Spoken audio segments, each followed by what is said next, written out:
Welcome to the podcast that explores what virtual assistants want business owners to know when they start asking themselves the question, hey, do I need a VA? I'm Rachel Davila, and after 18 years as a virtual assistant going it alone, I experienced the steep learning curve from the other side of the VA client relationship when I hired my own assistant. Joining me on this podcast is a group of friends and colleagues who all have their own take on what busy entrepreneurs need to know to find, hire, and work with a virtual assistant, and mindfully answer the question, hey, do I need a VA? Let's get this episode started. Hello, everyone. Welcome back to Hey, Do I Need a VA, the podcast. It's season 2, episode 6. And today we're talking about the difference between the types of VA businesses. So in past episodes, we talked about the different kinds of virtual assistants, but there is a difference between a solopreneur, a team, an agency, and an online business manager. And we're going to get into those in this episode. With me always is Sydney Hubbard, Leanne Uremli, and Bree Beebe. And each one has a different take on what the difference is between the types of VA businesses. So we're going to get started. I'm a solopreneur. That means I work by myself. I work independently with my clients. I am not answerable to really anyone else.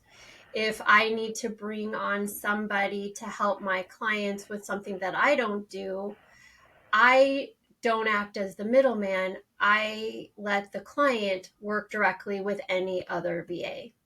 I may coordinate some of the work that we're doing, but payments, contracts, working relationship is between the client and the VA. I am not the middle person. Bree, the way I understand it with teams is you are kind of the point of contact, and then you work with somebody else with a client. Will you explain how your team works? Absolutely.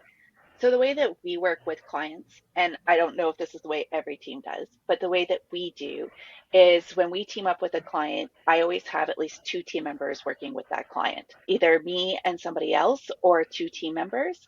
And the benefit of that is that you get collaboration in the background. There's multiple ideas and voices to help contribute to what the strategies are and how we want to implement things. And that should life happen, somebody gets sick, somebody has a family emergency, or somebody goes on holiday, there's somebody else in the realm of things that has their finger on the pulse. They know what's going on. You have a connection with them.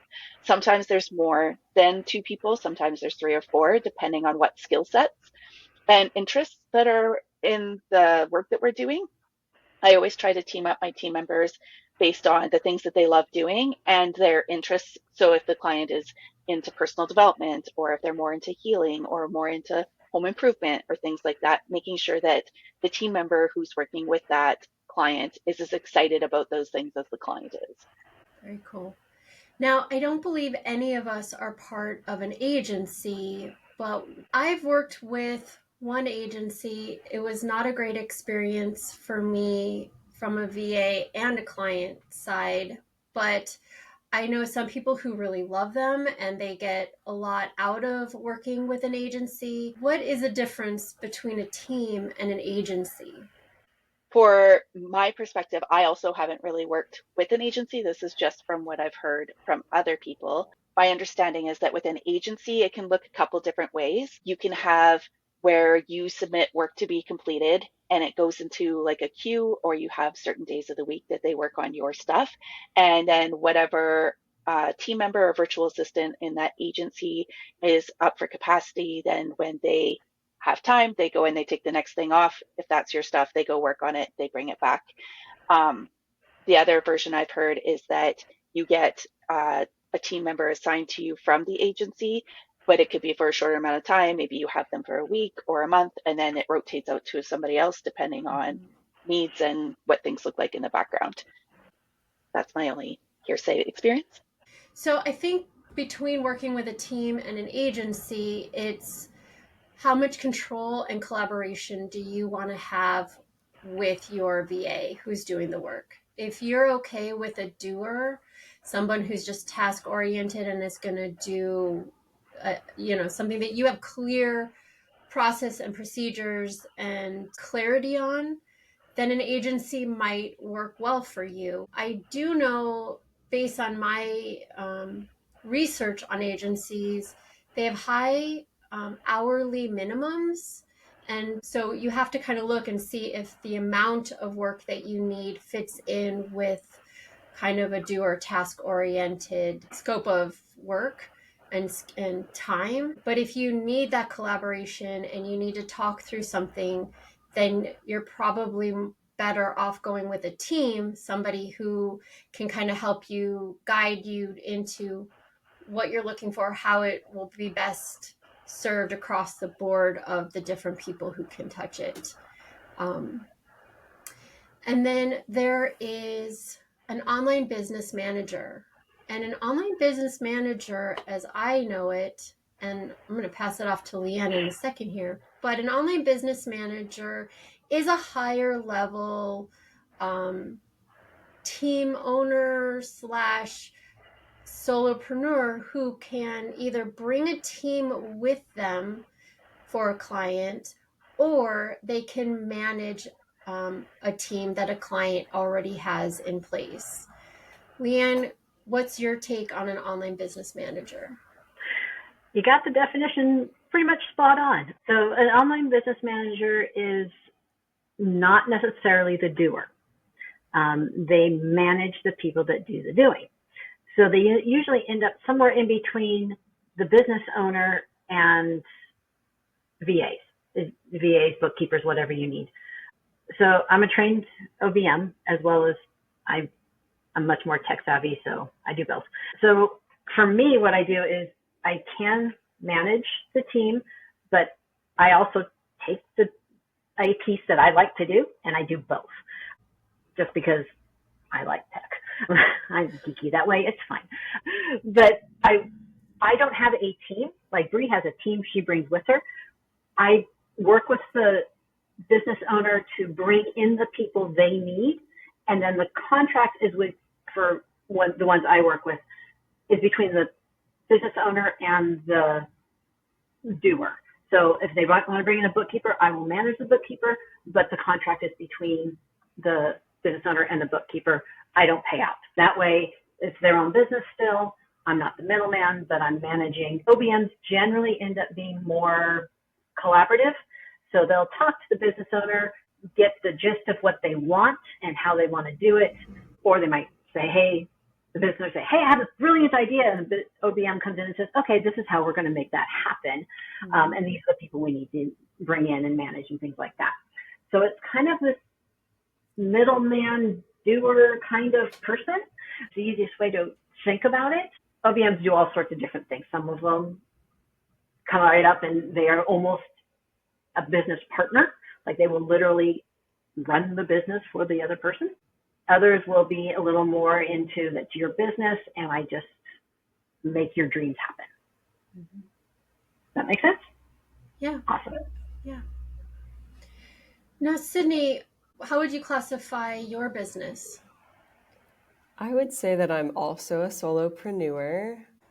I think there was like a moment when I was first working for Rachel where it did feel like more of a team.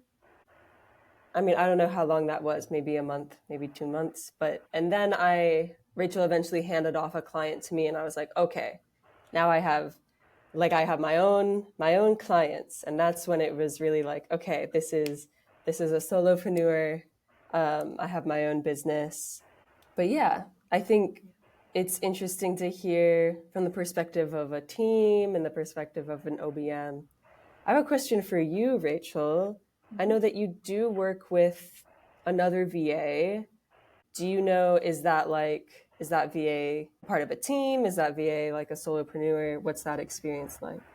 So because Sydney has now switched over to being our podcast manager and does not have time for VA work for me, I have hired a VA team in the Philippines to do graphic work. And I guess in a way, they are team members because I've handed off client work to them and I am acting as the middleman. So, oh my God, I'm a team.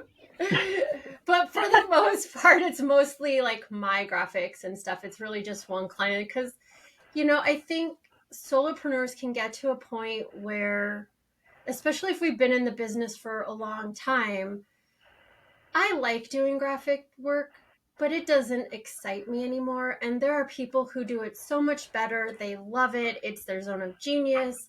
And I would much rather be like, here you go. Here's what I need you to do for me for this client. And I don't have to. I had to walk my talk, you guys. I mean, if I'm going to tell potential clients to hand over the things that don't jazz them, then I got to do the same thing.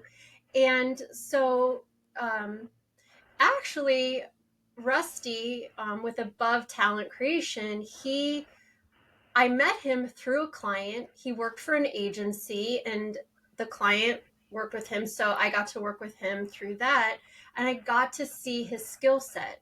So when he left the agency and went freelance and was starting his own team, I was like, yes, please. I love your stuff. I want you to do the stuff for me. And so I reached out to him to see if he was interested, and he was. And so he's doing excellent work for the clients that I send him, but for the most part, he works for me. Yeah. Oh my God, you guys, I'm a team. The reason I didn't want to be a team was I didn't want the responsibility of finding clients to hand off work to someone else. And I think what makes working with Rusty is he's not beholden to me to find clients to give him work. I am one client who happens to give him other client work, but he has other clients. So I'm just one client in his practice. It's not my responsibility to be bringing in clients to give my team enough work. And that's my story. I'm sticking to it. At this point, my focus is to help potential clients find the right VA, know what they're looking for, help them create that kind of job description. And then if I'm the right fit, woohoo, let's work together. But if I'm not, pull from my referral network to help match clients and VAs, because it's not a competition, folks. We're all unique, we're all wonderful, and there's the right fit for everyone. And so that kind of brings me to a question that we do get asked often, and it is, should I build my own team or should I work with a team or agency? And I've often told potential clients who have asked that, I recommend building your own team. And there's pros and cons to both. And I'm curious what Bree thinks and what Leanne thinks about this. But if you build your own team, then if one person drops off, the fit's not right, you complete that task, or life implodes or whatever, then you don't lose your whole team. If you hire a team and you and your point of contact or you and someone on the team don't mesh anymore, then you've lost all of that support. That's kind of my take on it. And you can pick and choose who works best with you if you're working with everyone. However, I can see the value with having a really amazing relationship with your team lead, who then can troubleshoot and redistribute projects within the team. Bree, what's your thoughts on building a team versus hiring a team? It really depends on preference. There are pluses and minuses to everything. I've had clients who have come to me who had started with building their own team, and they were like, I got a social media person, I got a website person, I got an email person, and I can't get them all to talk together. So she felt like she was constantly herding kittens. She was spending more time trying to get them all on the same page. Or if something shifted and they decided at last minute to do one thing, she had to remember, who did she tell? Did she make sure that she told everybody? Did it get passed along the line? Um, so she said that when she started to work with us, that it was really nice that she could just share it with one person and we would sprinkle it in the background. Or if there was, we were talking about one thing, we would think about all the different pieces that we're doing and make sure that they're all aligning with what it is, versus having to make sure you're having those separate conversations and keeping everybody in the same page. The other way that we do things is if, and I'm not saying every team does this, if there is, like, I'm not always the only point of contact. Sometimes my team members do meetings with clients and stuff as well. But if there is uh, it doesn't mesh anymore, or it didn't work, or they're just not getting what the vision or that kind of thing, then we don't take it personally. We're like, okay, that team member's not a fit. Okay, let's get you somebody else in. But the benefit of having that through a team is that you've already onboarded us. We already know the information. I can share the information in the background, or they can see, like, we always capture like a client sheet where we have like the information about the client, what we do for them, what their mission is. We capture workflows and stuff like that in the background. So that part is still there for the new team member if it happens to have that process where it needs to switch out, or we need a different vibe or something like that. Leanne, from an online business manager, I know part of that role is to kind of be that wrangler for a client who might have already created a team. What's your thoughts? As Bree termed it, I'm the kitten wrangler. An online business manager does what a lot of people find out is a lot of work once they have their own team, which is, you know, so, yeah, 2 or 3 people, they're not talking, or you mention it to one person and someone else is off doing something else. The online business manager comes in and makes sure it all happens and everybody knows what's going on and moves things along. The nice thing with using an online business manager in your own team is if somebody drops off for whatever reason, you can bring somebody else on. The rest of the team continues. But like Bree said, there's pluses and minuses to both. It just kind of depends which way a client wants to go. If they have like, hey, I already have this bookkeeper that I love, and I already have this social media person that I love, well, I just need a VA. Well, okay, but the VA isn't time. Okay, so bring in an online business manager and do the whole thing. It just kind of depends on where you are in your business. Yeah. Yep. Yeah. And depending on who you're working with, like us as a team, if somebody already has people that they're working with, like we have some clients who have VAs in the Philippines that they work with, or if they have a bookkeeper that they just need to give information to, we also collaborate with them and pull in whoever we need, or if there's a gap that we don't fill or that kind of thing as well. Yeah. I find even as a solopreneur, I bring other VAs in all the time to support my clients. And the real difference really is I'm like, you can go talk to Leanne about your website. I don't need to be part of that conversation, right? Like, go talk to Bree about your social media content and then bring it back to me and I'll implement it, right? Or I'm going to hand this off to Sydney because they're really good at this piece of it, but you talk to Sydney directly about your expectations. So I think, as a potential client, whether you work with a solopreneur who can fill in the gaps with colleagues, or working with an OBM to manage people you're already working with, or hiring a team to kind of fill in all the gaps, I don't think you can go wrong. It's just knowing what you need and how it best supports your budget, your needs.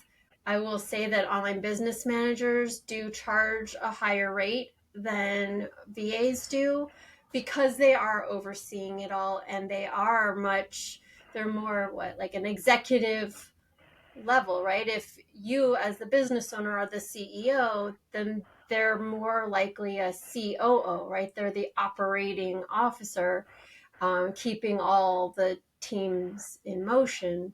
So,